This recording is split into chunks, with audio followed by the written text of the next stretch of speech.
වැඩමවා වැඩ සිටින ගෞරවනීය අපේ මෑණියන් වහන්සේ ඒ වගේම භාවනා කටයුත්ත සඳහා සහභාගී වෙන පින්තුනි පින්වත්නි ඉතින් වාසනාවකට දෙවෙනි අවස්ථාවකටත් සහභාගී වෙන්න පුළුවන්කම ලැබුණා.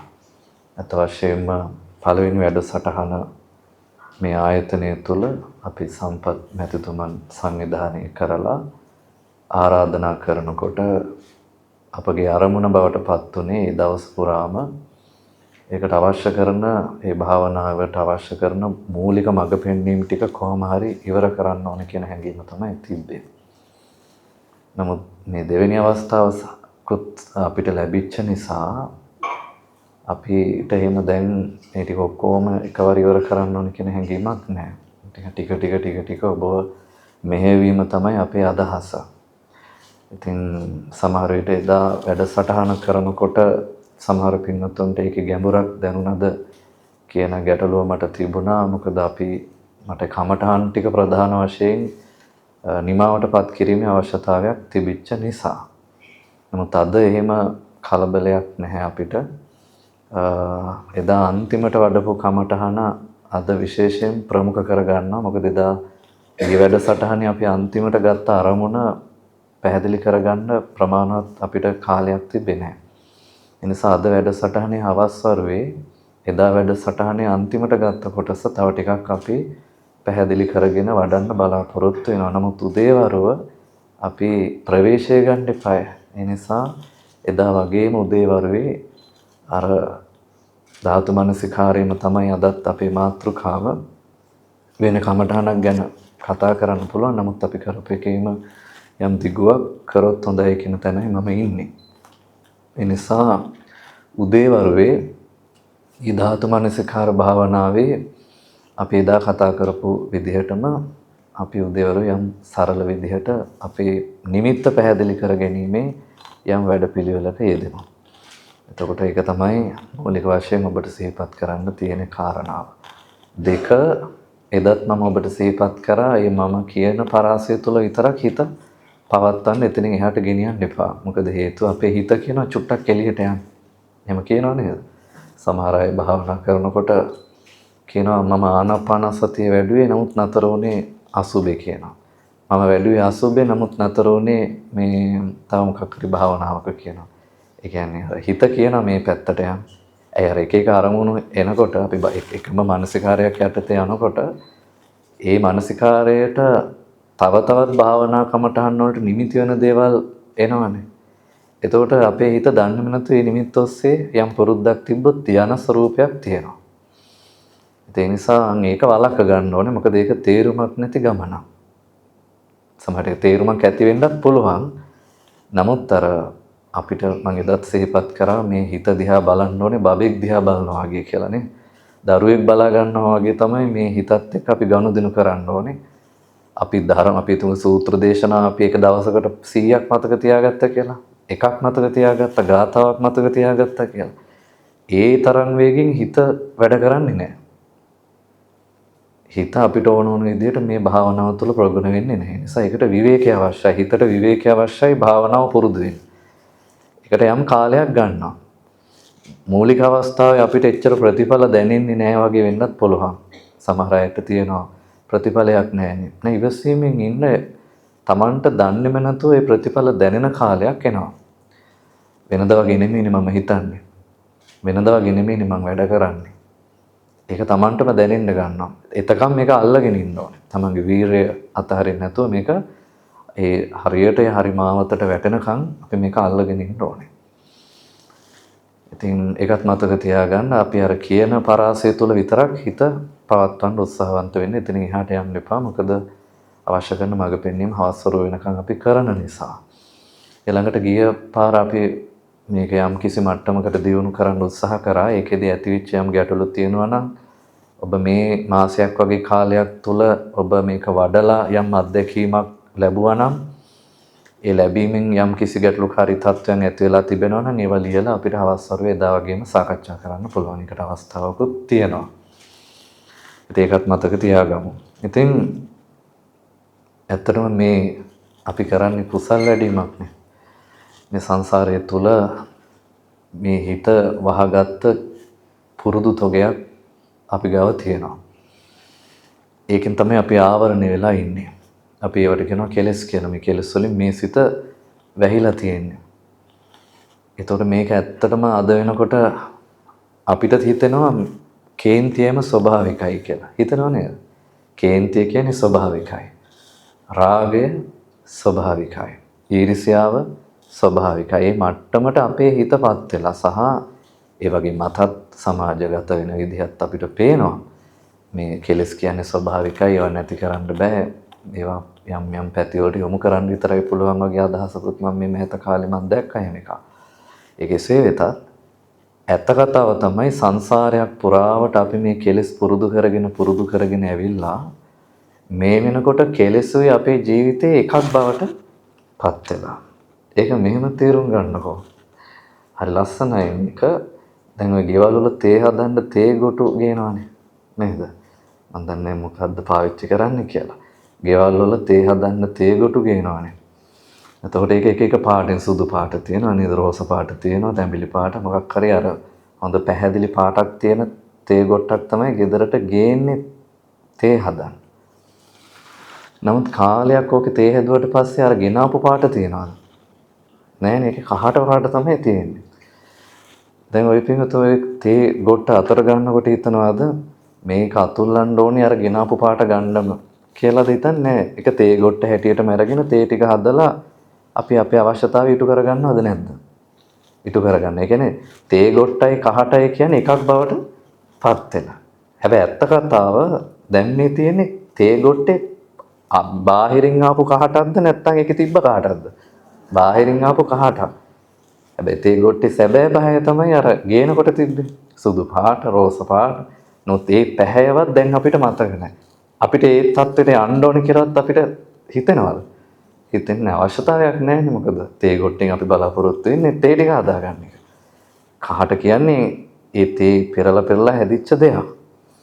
අන්න ඒ වගේ මට්ටමක් තමයි හිතට වෙලා තියෙන්නේ. දැන් මේ කාලයක් තිස්සේ මේ කෙලෙස් නැමැති කහටත් එක ඉඳලා ඒක වැදිලා තියෙනවා තේ කහට වගේ.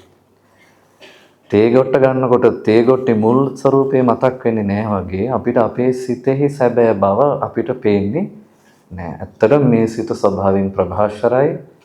ස්වභාවයෙන්ම කෙලෙස් වලට නතු වෙන එකක් නෙමෙයි. ඒ කියන්නේ කෙලෙස් වලට අයිති එකක් නෙමෙයි.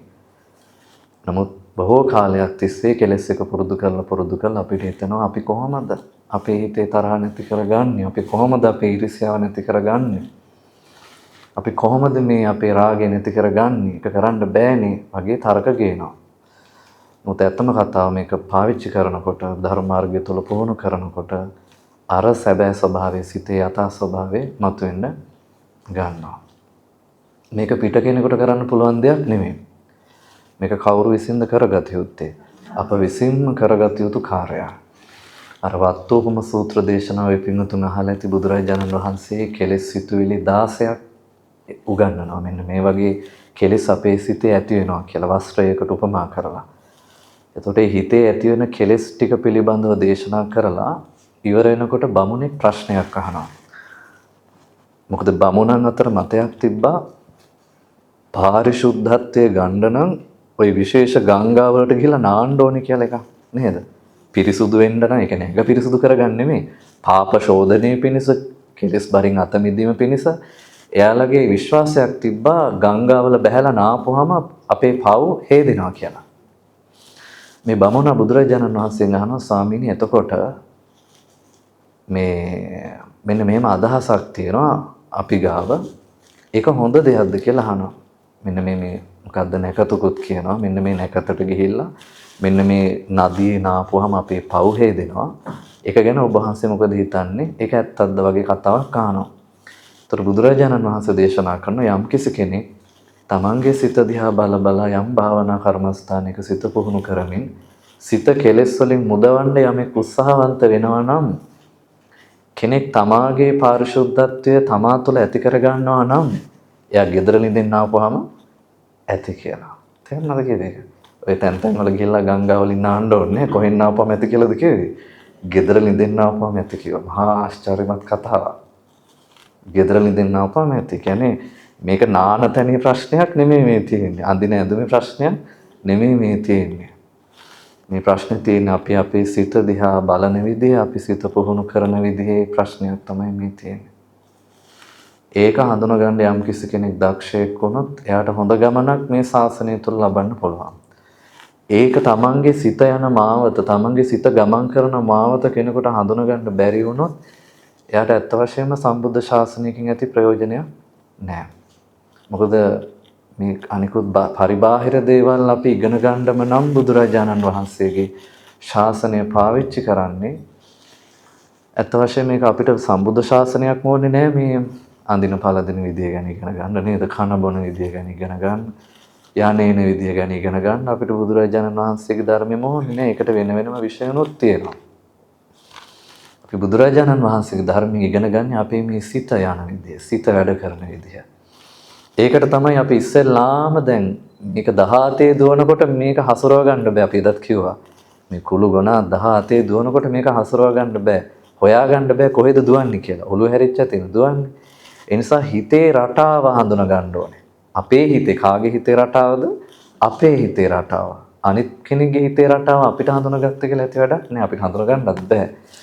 අපේ හිතේ රටාව හඳුනා ගන්න නම් මේ 17 දුවන මේ කුළු ගොනාව ගෙනල්ලා බඳින්න ඕනේ කණුවක. කණුවක බඳිනවා කියන එකෙන් අදහස් කරන්නේ මොකක්ද? කමටහනක බැඳ ගන්න ඕනේ. බැඳගත්තාම දැන් මේ කුළු ගොනා දුවන්නේ කණුව වටේ විතරයි. අන්න එතකොට අපිට නිරීක්ෂණයට පහසුද අපහසුද? පහසුයි. දැන් හතර වටේ දුවන්නේ නැහැ. අන්න අර එක අරමුණක් එක නිමිත්තක් කමටහනක් අරගෙන ඒක ඔස්සේ තමයි දැන් හිත දුවන්නේ. එතකොට මෙයා පිට යන හැටි පේනවා. එයා නැවත අරමුණට එන හැටි පේනවා. එයා අරමුණත් එක්ක යැපෙන විදිහ පේනවා. ඉතින් අර කාය, චිත්ත මේකක්ද කියන්නේ වේදනා, ධම්ම කියන මේ සතිපට්ඨානයේ තියෙන මේ කරුණ ආශ්‍රය කර කර සිත වැඩ කරන විදිහ එයා අත්දකිනවා. ඊට පස්සේ එයා එකෙන් මතු කර ගන්නවා මේක වෙනස් වෙන දෙයක් නේද? වෙනස් වෙන නිසා මේක දුක් සහිත දෙයක්. ඒ වෙනස් වෙන බව දුක් සහිත බව නිසා මෙතන මම මගේ ආත්මය කියලා දෙයක් නැති බව එයා ප්‍රත්‍යක්ෂ කර ගන්නවා තමන්ගේ සිත හැසිරෙන ස්වභාවයෙන්ම. අන්න එහෙනම් මතක තියාගන්න ඕනේ මේ සම්බුද්ධ ශාසනයක් හම්බෙච්ච වෙලාවේ මේ සතාට මේ හිත නැමැති මේ කුළු ගොනාන්ට හැරිච්ච අතේ දුවන්ට නොදී අඩුම තරමේ ගැට ගහන්නවත් උත්සාහයක් කරොත් නරකද? ගැට ගහගන්න බැරි වුණාම කියමුකෝ. කනුවක ගැට ගහගන්න බෑ.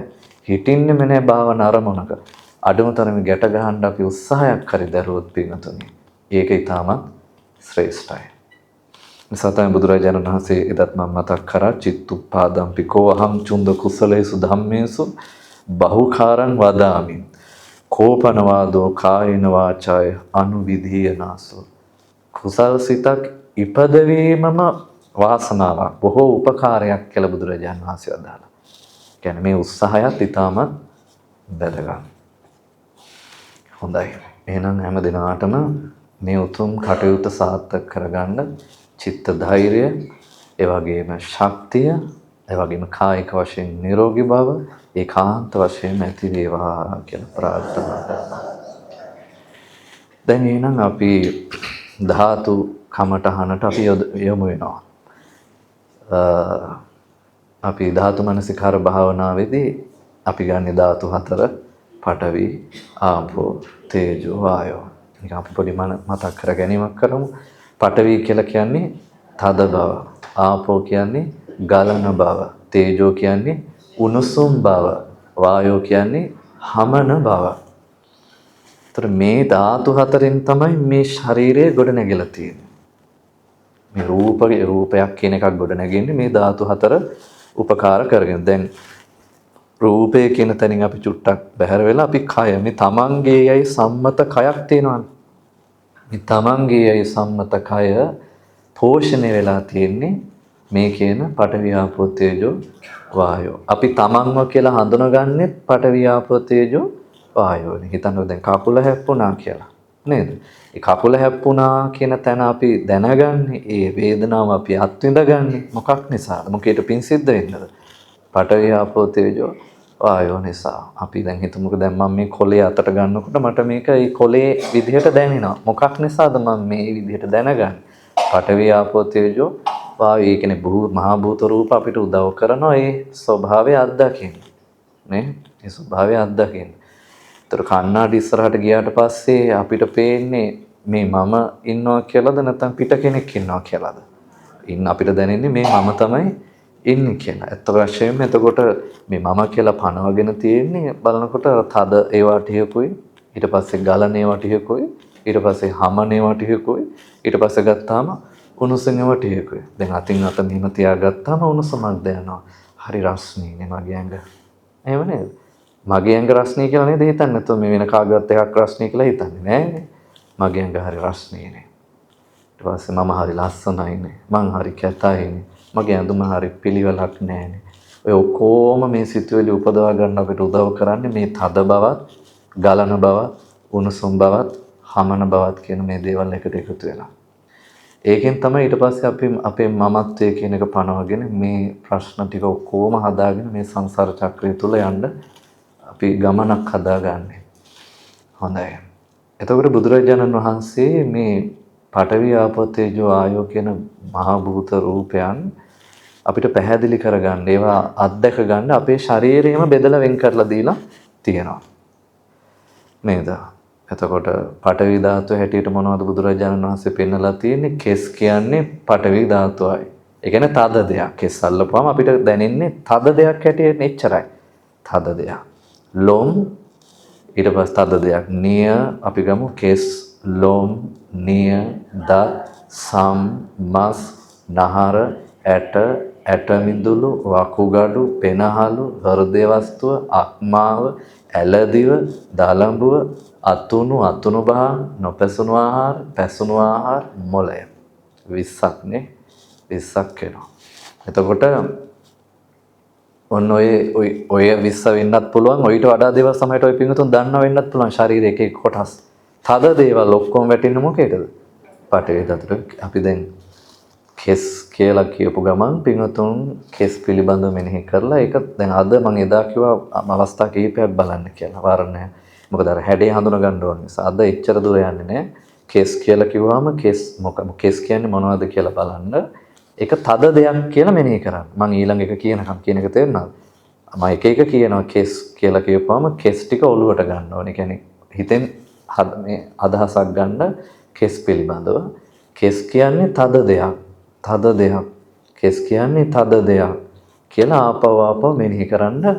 ඊළඟ ලොම් කියන වචනේ කියනකම් පැහැදිලිද කියන එක? නැත්නම් අර මැද මේ රික්තයක් හිටිනවනේ. මොකද්ද මම මෙනෙහි කරන්නේ කියලා? ඊළඟ වචනේ කියනකම්. එතකොට ඒ රික්තය මකා ගන්න තමයි අපි කෙස් කියන්නේ තද දෙයක්. තද දෙයක්. මොකද පඨවි කියන වචනේ ගන්නවට වඩා තද දෙයක් කියලා ගන්න එක අපිට ටිකක් දැනෙනවා. පහසුයි. ඒකයි. එතකොට ඔය ටික වැටෙන්නේ පඨවි ධාතුවනේ. හැබැයි ඒ ටික ඔක්කොම ගන්නෙත් නෑ අද. බොහොම කොටසයි ගන්නෙ.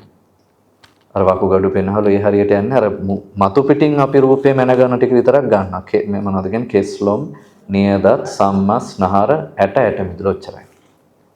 ඔය ටික විතරයි ගන්නෙ. ඒකෙන් කරන්නේ අනිත්‍යව බැහැරනවා නෙමෙයි. ඒ කියන්නේ මේ භාවනාව අපි ටිකක් අද පහසු කරගැනීමේ වැඩපිළිවෙල. ඊළඟට ආපෝ ධාතුව ගත්තාම ආපෝ කියන්නේ ගලන දේවල්. මේ තමන්ගේ සම්මත කයේ තියෙනවා ගලන දේවල් තොගයක්. මොනවද ගලන දේවල්?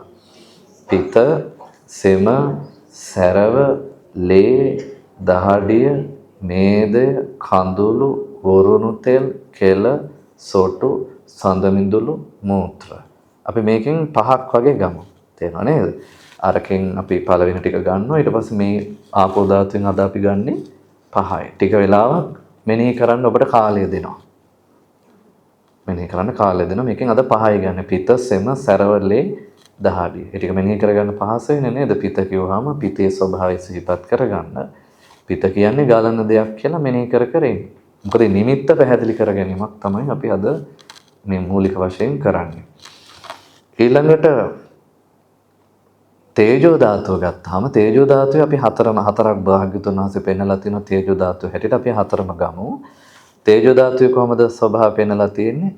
මේකේ තියෙනවා දැවෙන දේවල්. මේකේ තියෙනවා තැවෙන දේවල්. මේකේ තියෙනවා ආහාර දිරවන උෂ්ණයක්, දැවීම් ඇති කරන උෂ්ණයක් තියෙනවා, තැවීම් ඇති කරන උෂ්ණයක් තියෙනවා, ආහාර දිරවන උෂ්ණයක් තියෙනවා නේද? මේක නිකන් මෝලේ දැම්මා වගේ තියලා අඹරනවද නැද්ද මේක? කන බොන දේවල් ඔක්කොම තියලා හොඳට අඹරනවා. හිතලා බලන්නකො පාට පාට ආහාර ගන්නවා නේ? පාට පාට ආහාර ගන්නවා. කාලේ වුණාට පස්සේ රසවත් ආහාර ගන්නවා. මේක මොනවා ඇතුළට ගත්තත් මේක තියලා හොඳට ඒක විකෘති සම්පූර්ණයෙන් මේකෙන් ශක්තිය අවශ්‍ය. මේ කියන්නේ හොඳ කොටස් ටික අවශෝෂණය කරගන්නවා. ඊටු ටිකත් බැහැර කරනවා. ඉතින් මේ මහා ක්‍රියාවලිය සිද්ධ කරන්නේ මොකෙන්ද? තේජෝ ධාතුවෙන්. ශරීරයේ තියෙන උෂ්ණත්වය. ඊළඟට මේකේ තියෙනවා තේජෝ ධාතුවක්. ඒ තමයි වර්ධක මේ තේජෝ ධාතුව. ඒ කියන්නේ අඩුතෙන් පුරවමින් වැඩිතෙන් ඉවත් කරමින් මේ ශරීර වර්ධනයට උදව් කරන්නේ මොකද්ද? තේජෝ ධාතුව. එහෙම උෂ්ණයකුත් මේකේ තියෙනවා. ඒක මහා අපූර්ව දෙයක්. ඒ කියන්නේ දැන් මව කුසක දරුවෙක් පිළිසිඳ ගත්තට පස්සේ ඒ දරුවා කුස තුල යම් මාස ප්‍රමාණයක් වැඩෙන්නේ මොකක් නිසාද? මේ තේජෝ ධාතුව නිසා. මව කුසේ මේ පූර්ණේ වෙච්ච දරුවා මව කුසෙන් බිහි වෙන්නේ මොකක් නිසාද? තේජෝ ධාතුව නිසා. බිහි වෙච්ච දරුවා ඊට පස්සේ බාල කාලේ කියන පුංචි දුවලා පැනලා ඇවිදින විදියට එන්නේ මොකක් නිසාද? තේජෝ ධාතුව නිසා. ඔය විදියට අවසාන මොහොත දක්වාම මේක අදිනවද නැද්ද? තියලා අදිනවා මේක පුළුවන් තරම්. අර මව කුසේ බැහැගත්ත මේ ජීවිතය මරණ මංචකයේ දක්වාම තියලා අදිනවද නැද්ද? ඒ අදින්නේ මොකෙන්ද? තේජෝ ධාතුව නිකන් ප්‍රසාරණය කරනවානේ. අර චූටි දේ එන්න ප්‍රසාරණය කරන අන්තිමට ප්‍රසාරණය කරලා බැරිම තැන මොකද කරන්නේ? අතහැරලා දානවා යන්න. ඒතර තමයි මේ තේජෝ ධාතුවේ අනිත් පැත්ත ක්‍රියාත්මක වෙන්නේ. ඒක අර සීතල පැත්තනේ. එතකොට බලන්නකෝ. මේ තේජෝ ධාතුවෙන් තමයි මේ මහා මෙච්චර හරියක් කරලා තියෙන්නේ. මේ තැන මම මේ ඉඳගෙන ඉන්නේ කාට පෙන් සිද්ධ වෙන්නද? තේජෝ ධාතුවට පෙන් සිද්ධ වෙන්න තමයි මේ දිගෑරලා ඇවිල්ලා තියෙන්නේ. තව කොච්චර කාලයක් මේක දිගෑරීද කියන්න බෑ. එයාට පුළුවන් ප්‍රමාණය කළානේ දැන් නම් යන්න කියයි. එහෙම නේද? දැන් අර බාන අස්ති පංජරේ වුණත් නේද පින්වතුනි? ඒක අස්ති ටික වුණත් වර්ධනය වෙලා අන්තිමට උඩරිම මට්ටමට දක්වා එක්කන් ගිහිල්ලා අවසානයේ ඒ අස්ති වලින් Tamanටම නැගිට ගන්න බැරි වාරු නැති මට්ටමකට එනවා. කියන්නේ එතන එහාට මේක වැඩ කරගන්න අමාරුයි. ඒ සියලු හරිය කරන්නේ මේ ශරීරයේ තියෙන තේජෝ ධාතුව නිසා. අර වර්ධක තේජෝ ධාතුව. හරි. ඒතර ඒ ටික අපි මෙනෙහි කරගමු. ඊළඟට ගත්තාම මේකේ තියෙනවා වායෝ ධාතුව. වායෝ ධාතුවේ ස්වභාවය තමයි මොනවද? වායෝ ධාතුවේ උඩට එන වාතයක් තියෙනවා. කුසේ ඉඳන් ওই ගුඩුස් කියලා එම යන්නේ. කුසේ ඉඳන් උඩට එන වායෝ ධාතුවක් තියෙනවා. ඊට පස්සේ කුසේ ඉඳන් පහළට ගමන් කරන වායෝ ධාතුවක් තියෙනවා. ඊළඟට කුස තුල කැරකෙන වායෝ ධාතුවක් තියෙනවා. ඊට පස්සේ කුසෙන් පරිබාහිර අනිකුත් කොටස් වල බඩවැල් ආදී ස්ථාන වල තැන්පත් වායෝ ධාතුවක් තියෙනවා. ඊළඟට ගත්තාම ආශ්වාස ප්‍රාශ්වාස වායෝ ධාතුවක් තියෙනවා. හැම වෙලාවෙම මේක හුස්ම ගන්නවා හෙලනවානේ. මම එදා කිව්ව පණ ඇද දින්නේ කියලා. නේද? හැමෝම අපි හැම මොහොතකම පණ ඇද ඉන්නේ. පණ අදිනවා කියලා කියන්නේ මරණ මංචකයේදී. නමුත් ඇත්ත වශයෙන්ම මේ ගත වෙන හැම මොහොතකම අපි කරන්නේ පණ අදින එක. නායකටයි විනාඩියක් වුණාම මේ සමස්ත කතාවම එතනින් නිමාවටපත් වෙනවා. ඒ කියන්නේ ඇත්ත වශයෙන්ම අර එතනම ඇති යම් යෝගාවචරයකට නිවන් දකින්න මං හිතන්නේ. මම මගේ ආත්මය කියලා හිතාගෙන ඉන්න මේ ජීවිතය ආරක්ෂා වෙලා තියෙන්නේ මේ පණ ටික නිසා, මේ උඩට අදින හුස්ම නිසා කියලා ඒ හිතන ඒ චින්තනයේම ඇති යම් යෝගාවචරයකට ඇත්ත වශයෙන්ම ප්‍රඥාව දියුණු වෙච්ච යෝගාවචරයකට අමා මහ නිවනට පත් වෙන. මං හිතන්නේ එතන තමයි ආනාපාන සතියෙන් යම් කිසි අවස්ථාවක අපිට පැහැදිලි වෙන්නේ. මම ඉදා මතක් කරා ආනාපාන සතිය සියලු බුදුරජාණන් වහන්සේලා විසින් ආශ්‍රය කරන භාවනා කර්මස්ථානයක් කියලා.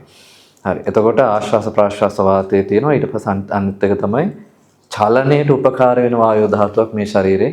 එතන මේ අතපය මේ අපි මෙහිම කරකවන්නේ, හසුරවන්නේ, කතා කරන්නේ මේ ඔක්කොම වෙන්නේ මොකක් පදනම් කොටගෙනද? වායෝ ධාතුව නිසා. එතල බලන්නකො අපි ඉතින් ගහ ගන්නවා, බැන ගන්නවා නේද? කොච්චර දේවල් කරන මේ ඔක්කොම කරලා තියෙන අවසානයේ මොකක් නිසාද?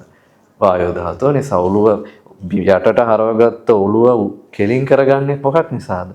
වායෝ ධාතුව නිසා.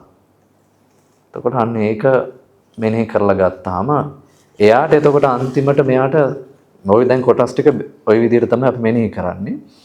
ওই විදිහට කොටස් වශයෙන් වෙන් කරලා ගත්තාම අවසානයේ යාට සීලවතී කියලා කෙනෙක් මම නිකන් නමක් කිව්වේ සීලවතී කියන චරිතයක් මේ ජීවිතයෙන් හම්බෙන්නේ ඇයි එයාට අහුවෙන්නේ කොටස් ටික මතකද භාග්‍යවතුන් වහන්සේගේ උපමාව කොහොමද තියෙන්නේ අර ගව ඝාතක උපමාවනේ හරකෙක් මරලා මස් ටික හතරමං හන්දියක තියලා විකුණනවා බාහිරින් බලන කෙනෙකුට පේන්නේ මස් ගොඩක් කියලාද නැත්නම් හරකෙක් කියලාද මස් ගොඩක් කොටස් වෙන් කර කර කෙස් තද දෙයක් ලොම් තද දෙයක් මෙහෙම කොටස් වෙන් කර බලන යෝගාවචරයට අන්තිමට Taman තුලින්ම ප්‍රශ්නයක් අහනවා මොකක්ද අහන ප්‍රශ්නය කෝ මම කෝ මගේ දේවා කෝ මගේ ආත්මය එතකොට Tamanට ඇතුළාන්තයෙන් උත්තරයක් එනවා එහෙම දෙයක් මේකේ Tamanට හිතලා ගන්න එකක් නෙමෙයි Tamanගේ ඒ යෝගාවචර ඥාණයෙන් තමන්ගේ යෝගාවචර ඥානෙම තමන්ට උත්තරයක් එනවා. එහෙම එකක් මේකේ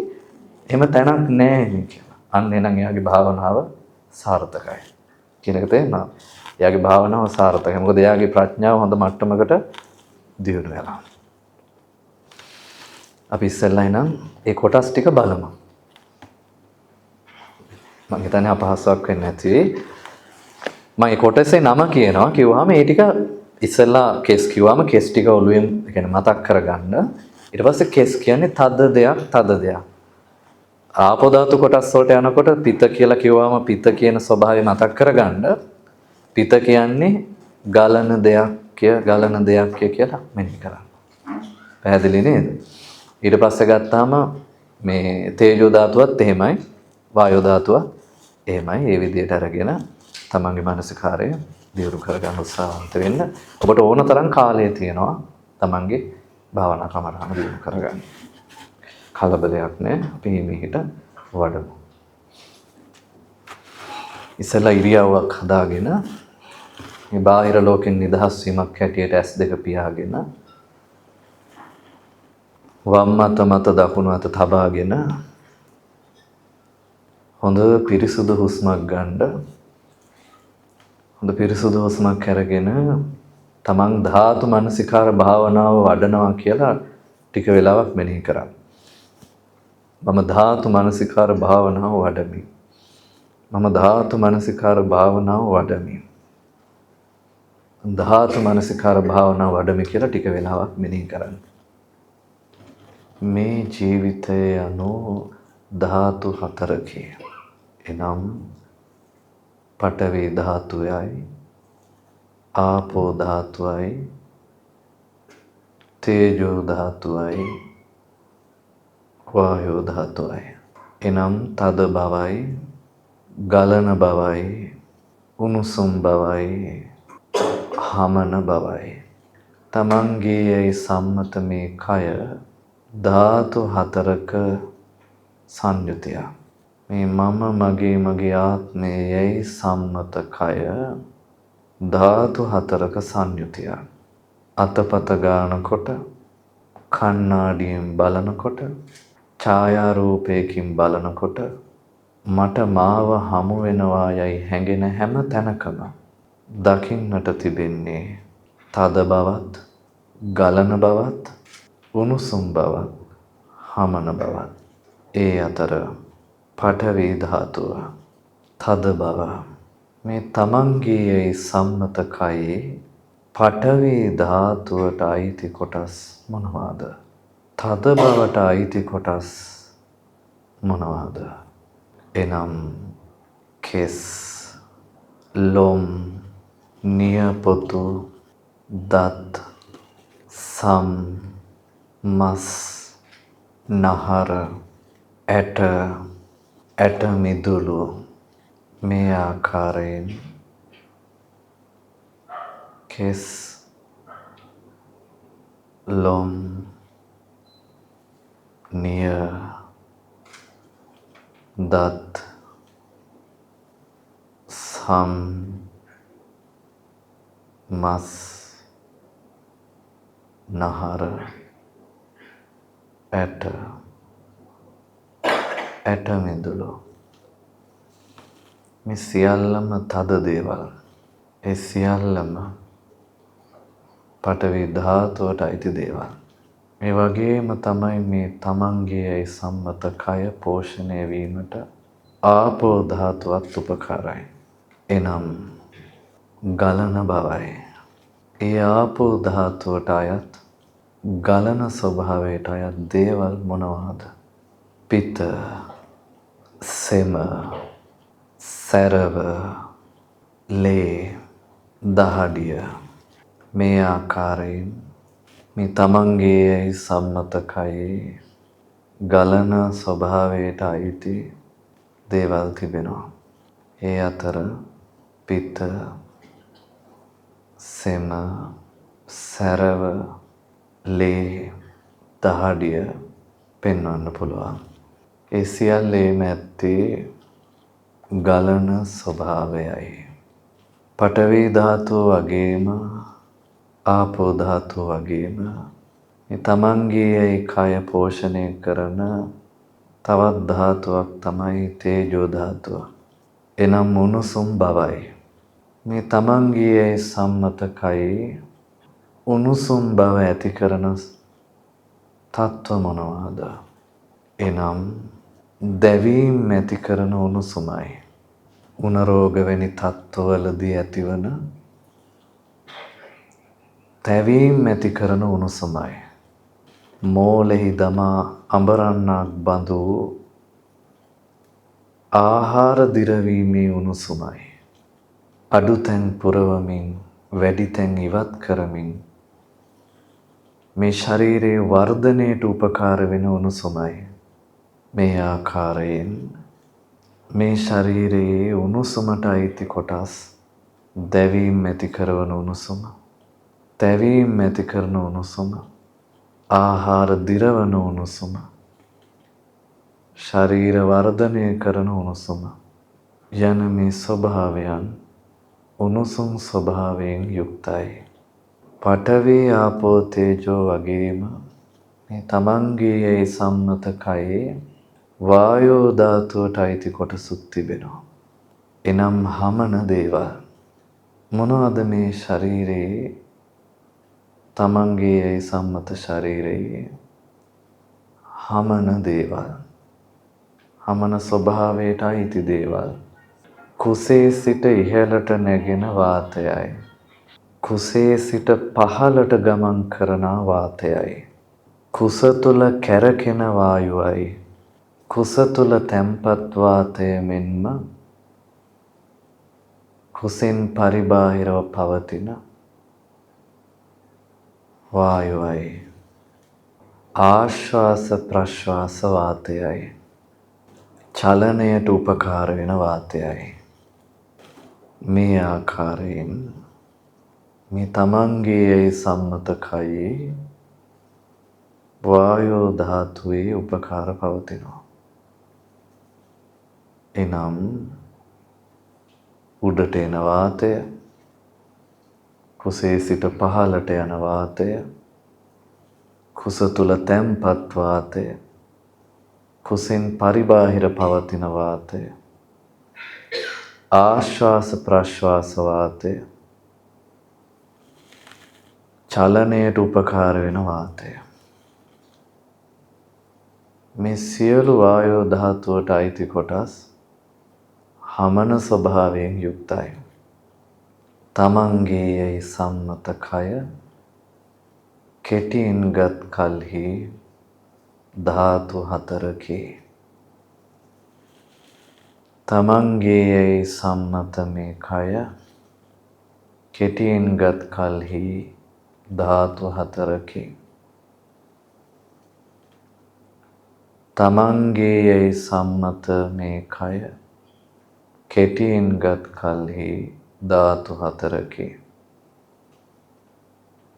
එනම් තද බවයි, ගලන බවයි, උණුසුම් බවයි, හමන බවයි. එය මම නොවේ, මගේ නොවේ, මගේ ආත්මය නොවේ. එය මම නොවේ, මගේ නොවේ, මගේ ආත්මය නොවේ.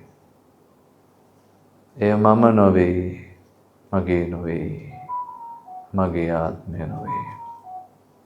සාදු සාදු. මේ වැඩු වෑයම ඔබ හැම දිනාටම මේ කමටහන සුවසේ පැහැදිලි කරගන්නට අවබෝධ කරගන්නට උපකාර වේවා කියලා ප්‍රාර්ථනා කරනවා. දැන් එතකොට පින්වතුනි සාරිපුත්ත මහරහතන් වහන්සේ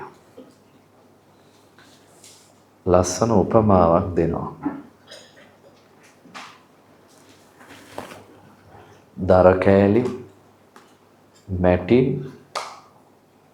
තනකොළ එකතු කරලා පුංචි ගෙයක් හදනවා. දැන් කාලේ හැටියට ගඩොල්, සිමෙන්ති, වැලි, උළු, ලී එකතු කරලා ගොඩනගනවා යම් කිසි දෙයක්. ඒ ගොඩනගන අවකාශයේ වහලා ගොඩනගන දෙයට කියන මොකක් කියලාද? ගේ කියලා නේ? ඒක ලස්සනයි. හොඳට උපමාව මෙනෙහි කරගන්න. මොකද මේ උපමා බුදුරජාණන් වහන්සේ සහ මහරහතන් වහන්සේලා පාවිච්චි කරලා තියෙන්නේ ධර්මාර්ථය උදෙසාමයි.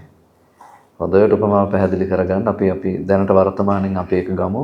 ගඩොල්, සිමෙන්ති, වැලි, උළු, ඊට පස්සේ ගත්තාම ලී මේව එකතු කරලා අපි අවකාශයේ වසා නිර්මාණය කරන නිර්මාණයට කියනවා අවකාශයේ වස. මොකක්ද ආවරණය කරන්නේ? අවකාශය. ඒ වගේ පඨවි දැන් එතන තියෙන පඨවි ධාතුනේ නේ කියලා හිතන්න යන්න එපා. ඒක උපමාවක් හැටියට ගන්න. පඨවි, ආපෝ, තේජෝ, වායෝ කියන මේ ස්වභාව හතර එකට එකමුතු වෙලා වසා ගන්න අවකාශයට තමයි අපි මේ සත්ව පුද්ගල සංඥා දීලා තියෙන්නේ. පැහැදිලිද කියන්නේ? දැන් මේ අවකාශය තාමත් මේ එකතු වෙලා තියෙන මේ ධාතු හතර මැද්දේ තියෙනවා. ඒ තැන් ඔප්පු කරගන්න තමයි සලකුණු නිමිති හැටියට පෙන්නලා තියෙනවා. නාසයෙන් ඉඳන් පෙනහළු දක්වාම තියෙන මොකක්ද? අවකාශය. නාසයෙන් ඉඳන් පෙනහළු දක්වාම තියෙන්නේ සම්පූර්ණ. ඒ නිසා තමයි වාතයේ නාසයෙන් ඉඳන් පෙනහළු දක්වා ගමන් කරන්නේ. ඊළඟට මේ කටෙන් ආරම්භ වුණාම බුද්ධ මාර්ගය දක්වාම තියෙන්නේ අවකාශයක්. ලොකු අවකාශයක් නේ. මේ ආහාර ගමන් කිරීම සිද්ධ වෙන්නේ විශාල අවකාශයක් තුල. එතකොට ඒ ආහාර ගමන් කරනවා කියලා කියන්නේ අවකාශයයි. ඊට පස්සේ නාසය, ඒ කියන්නේ නාස් සිදුරු, කන් සිදුරු, මේ අත් පාතර තියෙන යම් හිස් තැන් මේ ඔක්කොම ගත්තාම ඒ හැම තැනකම පිළිබිඹු වෙන්නේ අවකාශයයි. දැන් ওই පින්වතුන් දැන් මාව පේනවනේ. දැන් ওই පින්වතුන් මාව හඳුනගන්නේ මේ අවකාශයත් එක්කමද නැද්ද?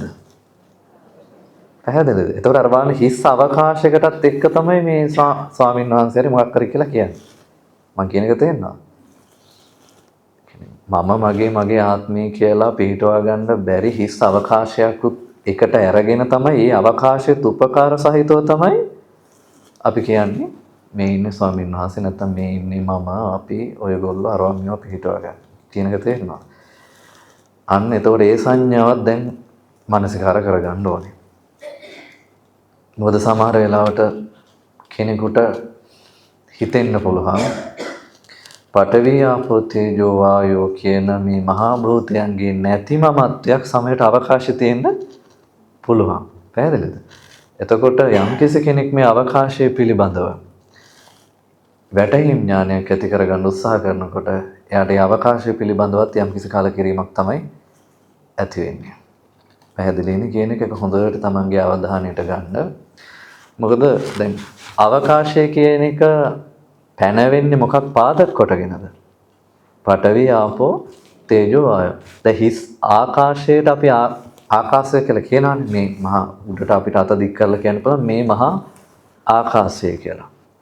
නමුත් මේ ආකාශයේ පැනවෙන්නේ ඊට සාපේක්ෂව පඨවි, ආපෝ, තේජෝ, වායෝ කියන භූතයන්ගේ ක්‍රියාත්මක වීම එක්ක.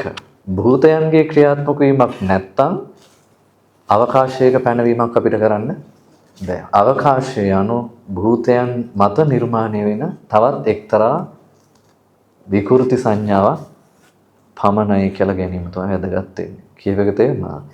ඒක පඨවි ආපෝ තේජෝ වායෝ කියන මහා භූතයන්ගේ පිහිටලාම තමයි අපි අවකාශය පනව ගන්නෙ. එහෙනම් හොඳට මතක තියාගන්න ජීවිතයක් කියලා කියන්නේ ධාතු 6ක එකතුවක්. තේරුණා නේද කියන්නේ? ජීවිතයක් කියලා කියන්නේ ධාතු 6ක එකතුවක්. තමන්ගේ සම්මත කය කියලා කියන්නේ ධාතු ප්‍රධාන වශයෙන් 4ක එකතුවක්. පඨවි, ආපෝ, තේජෝ, වායෝ. ඒක ජීවිතයක් බවට පත් වෙනකොට ඒක ධාතු 6ක එකතුවක්.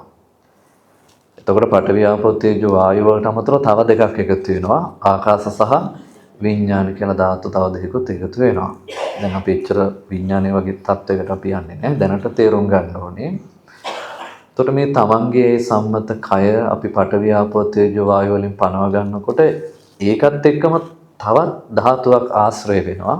ඒ තමයි ආකාශ ධාතුව. ආකාශ ධාතුව පරිපූර්ණ වශයෙන්ම අනිත්‍යයිද නිට්ටයයිද? අනිත්‍යයි. මොකද පිතාමත් පැහැදිලි. ගෙයක් කියන එකක් පනව ගන්න බෑ ගඩොල්, වැලි, උළු, ලී දඬු නැතුව. අන්න ඒ වගේ ධාතු හතරේ එකට එකමුතු වීමකින් තොරව අවකාශයක් පනව ගන්න බෑ. නමුත් අපි ඔය ඔක්කොම එකතු කරලා මේ පිම්බිලා තියෙන ශරීරවලට මේ ජීවිතවලට අපි කියනවා මම, මගේ ආත්මය කියලා. බලනකොට තනිකරම මේක විකෘතියක් වෙන්නේ. මේවා කියනකොට සමහරට මිනිස් හිතෙන්න පුළුවන් ඒතොර ඉතින් මොකක්වත් නැහැ නැති වැඩක් නැහැ. එහෙම එච්චර හිතන්න එපා. මේක අවබෝධයෙන් තේරුම් අරගෙන කලකිරීම පිණිස පවතින දෙයක් කියලා තේරුම් ගත්තාම ඇති. හරිද? එහෙනම් දැන් පොඩි වෙලාවක් දැන් අපි අර අවකාශ ධාතුවත් මේ මහා භූත රූපයන්ගේ මැදින් මතු කරලා ගන්න අපි චූටි උත්සාහයක යෙදුම්. මම මේ තියෙන ස්ථාන නිකන් කිහිපයක් කියනවා. එතකොට පින්වත්තුන් මේ මෙහෙමත් මගේ ශරීරේ මගේ කියලා කිව්වට කමන්නේ. පස්සේ මගේ එක අතහැර ගන්න. මොකද අපි පටලවාගෙන තියෙන තැන නේතන. මගේ ශරීරය තුළ අන්න එහෙම හේකුත් තියනවා නොය කියලා තමන් තුළින් දැන් ඒකත් මතු කරලා ගන්න. තමයි මගේ ආත්මය කියලා තියෙන ඒ හිස් අවකාශයටත් එක්ක නේද මොනතරම් මුලාවකද මම ඉඳලා තියෙන්නේ කියන සංඥාව මතු කරගන්න උත්සාහවන්ත වෙන්න. චූටි වෙලාවක්, ලොකු වෙලාවක් නෙමෙයි.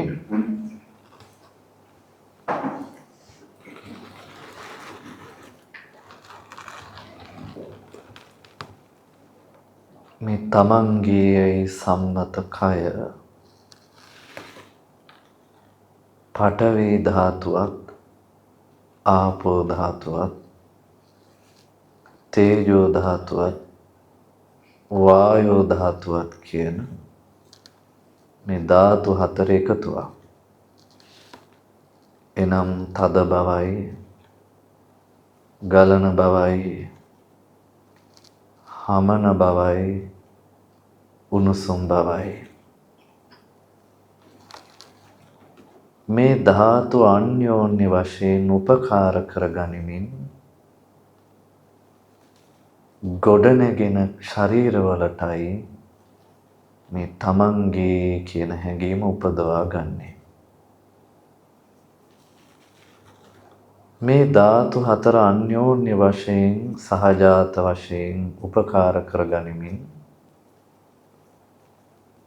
තමන්ගේ සම්මත කය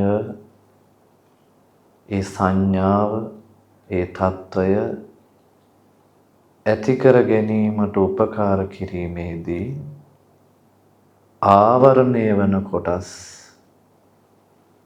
අවකාශ ධාතුව ලෙසයි අපි සලකන්නේ. ඒ අවකාශයේ වට කරගෙනයි මේ ධාතු හතරෙන් තමන්ගේ සම්මත කය නිර්මාණය කරලා දෙන්නේ. එහෙම අවකාශය වට කරගෙන ගොඩනැගිච්ච ධාතු හතරකින් මූර්තිමත් වෙන කය පාවිච්චි කරලා තමයි රූප සංඥාවක් උපදවාගෙන මේ ඉන්නේ මමයි කියන එක පනවගන්නේ. ඇත්ත වශයෙන්ම මේ ධාතු හතර මැද්දේ හිස් බවක් අවකාශයක් තිබෙනවා. නාසයේ සිට පෙනහළු දක්වා හිස් බවක් අවකාශයක් තිබෙනවා. ටිකක් මෙනෙහි කරන්න. මුඛයේ සිට උදරය දක්වා හිස් බවක් අවකාශයක් තිබෙනවා. උදරයේ සිට ගුද මාර්ගය දක්වා හිස් බවක් හිඩසක් අවකාශයක් තිබෙනවා.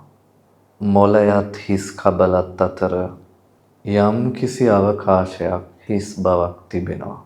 නාස් සිදුරු කන් සිදුරු වල යම් කිසි හිස් බවක් හිඩසක් අවකාශයක් තිබෙනවා. අතැඟිලි පා ඇඟිලි අතර යම් කිසි හිස් බවක් අවකාශයක් හිඩසක් තිබෙනවා. රුධිරය ගලාගෙන යන මේ නහරවැල් වල හෘද වස්තුවේ යම් කිසි හිස් බවක් තිබෙනවා. හිඩසක් අවකාශයක් තිබෙනවා. මේ තමන්ගේ දීප්තිමත් සමයෙහි දාඩිය බින්දු නිකුත් කරන්නට උපකාර වෙන යම් යම් සියුම් සිදුරු ස්වභාවයන් තිබෙනවා.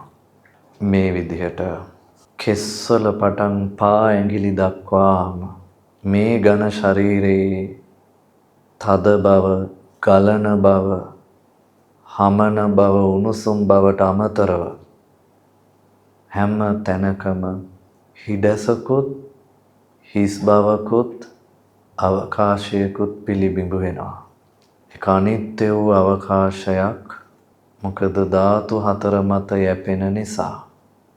ධාතු හතර මත යැපෙන ඒ අනිත්‍ය වූ ඒ හිස් බවත් සහිත ඒ අවකාශයටත් එක්ක තමයි කණ්ණාඩියේ ඉදිරියට ගියපුවාම පේන පිළිබිඹුවට කියන්නේ මේ ඉන්නේ මම කියලා. ඇඟිල්ල දිගු කොට ඔබ පෙන්නනේ රූපයේ මම යන්න පනවා ගන්න හිස් අවකාශයකුත් උදව් වෙලා සැබෑවට නොපවතින මුලාවකට උදව් කරන ධාතු හතර මත යැපෙන අවකාශ ධාතුවකුත් මමත්වයේ පනව ගන්න උදව් කරා නම් ඒ පනවගත් මමත්වය තුළ ඒ නමින් හඳුන්වන මේ සත්ව පුද්ගල සංඥා සහිත ලෝකයෙන් ඇති කවර ප්‍රයෝජනයක්ද? ඇස්මන පිට නැසී යන පඨවි ආපෝ තේජෝ වායෝ ආකාශ ධාතු සහිත මේ තමන්ගේ යයි සම්මත කය මේ ජීවිතේ පනවා ගන්නා වූ මේ තැන අඩුම තරමේ යහපත් යයි සිටියේ හැකි තත්වයක් තිබෙනවා. මෙය සංසාරයක් පුරාවට ඇදගෙන යනවා නම් නමුත් ගත වෙන මොහොතක් පාසා වෙනස් වෙවි යන මරණයත් සමග සම්පූර්ණයෙන් විසිරීලා යන මේ ධාතු ස්වභාවයන් මේ මොහොතේ පාවිච්චි කරලා මේ ගොඩනගා ගන්නා වූ මම නැමැති සංඥාව මොන විහිළුවක්ද? මගේ යයි ගන්නා වූ මේ සංඥාව මොන විකෘතියක්ද? මගේ ආත්මය යයි සලකා ගන්නා වූ මේ බව මොන ආකාරයේ දෘෂ්ටියක්ද? සැබවින්ම මේ ධාතුන්ගේ කලකිරීමම වැදගත්. සැබවින්ම මේ ධාතුන්ගෙන් කලකිරීම වැදගත්. සැබවින්ම මේ ධාතුන්ගෙන් නිදහස් වුණු සිතක් වැදගත්. සාදු සාදු සාදු.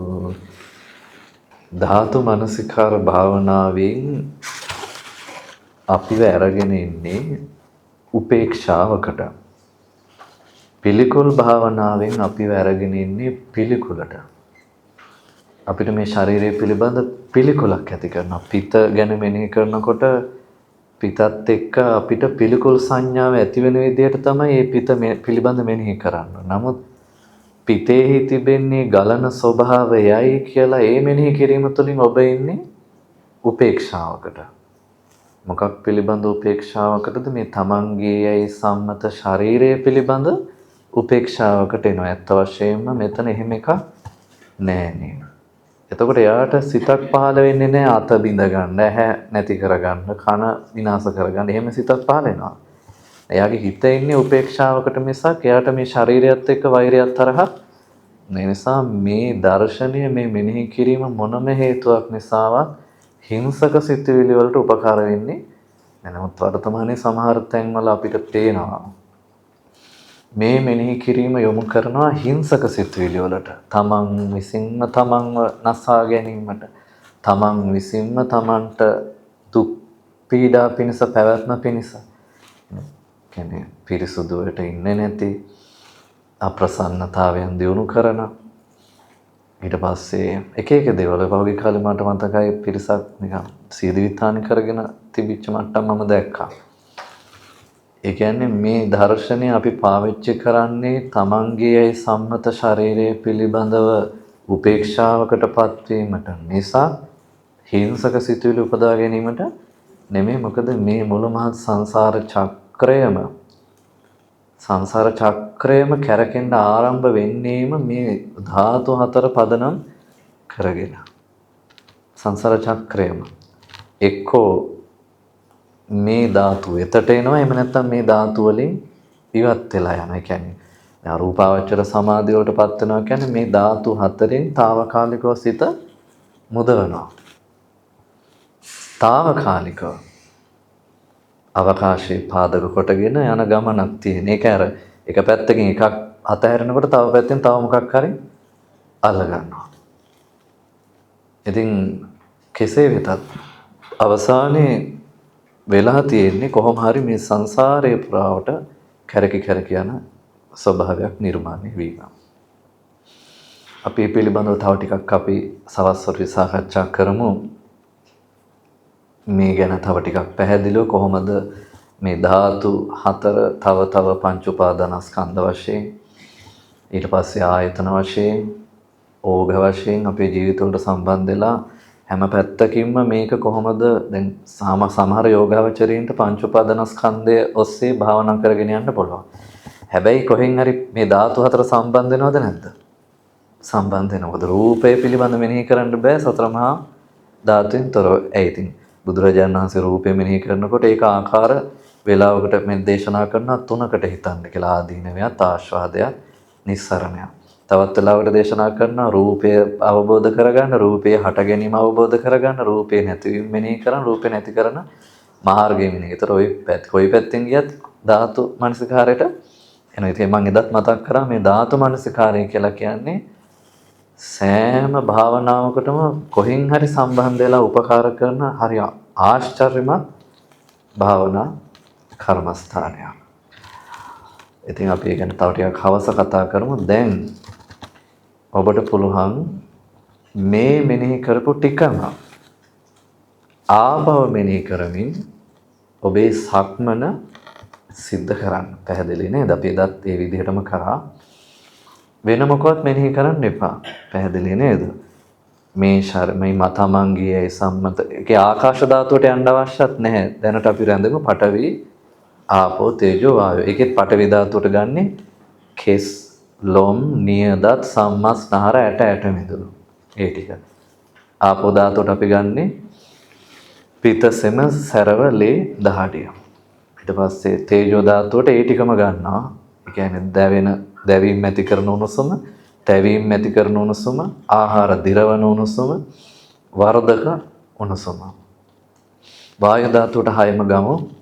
උඩට එන කුසේ සිට ඉහළට එන වාතය, කුසේ සිට පහළට යන වාතය, කුස තුල තැම්පත් වාතය, කුසෙන් පරිබාහිර වාතය, ආශ්වාස ප්‍රශ්වාස වාතය සහ චලනයට උපකාර වෙන වාතය. කියන්නේ සෝභා ඒ ටික වෙන් වශයෙන් බලන්න. එච්චරයි. කෙස් තද දෙයක්, ලොම් තද දෙයක්. අර පිටට යන්න දෙන්න එපා. ඒ මානසිකාරය තුල තියාගන්න. ඇස්පියන් එහෙම සක්මන් කරන්නේ නැහැ නේද? ඇස්පියන් සක්මන් කරන්නේ. ඊට පස්සේ නිය කියන්නේ තද දෙයක්. ඊට පස්සේ දැන් කෙනෙකුට සමාජයට දැන් අර ඉරියාපතේ වඩන අය ඉන්න පුළුවන් මෙතන. ඒ අයට ඕක සමහරට පත්‍යම් වෙන්නේ නැති වෙන්න පුළුවන් කියන එක තේරෙනවද? අර වෙන යමක් මෙනෙහි කර කර සක්මන කරන්න සමහර අයට පත්‍යම් වෙන්නේ නැහැ. අන්න ඒ අයට මොකද එදා මට ඒක ප්‍රත්‍යක්ෂ වුණා මෙතන කීප දෙනෙක් හිටියා කියලා මම දැක්කා. ඒ අය තමන්ගේ ඉරියාපතේ වඩා කියන එක තේරෙනවද? අර තමන්ගේ චලන ඉරියව් වලට සිත යොමු කරලා ඒ ඔස්සේ තමන්ගේ මෙනෙහි කිරීම කරන්න ඒක ගැටලුවක් නැහැ. මොකද යාලට ඒක එක පාට මේ මානසිකයට ගන්න අපහසු නිසා. ඒකයි. අනිත් අය මේ ටික මෙනෙහි කරන්න කේස් ලොම් මේ ටික. තදයි පිළිකොල නෙමෙයි ගඳයි කැත වෙනවා. අර මේවා මෙනෙහි කරන්නේ කේස් යනු තදයි තද බව එච්චරයි.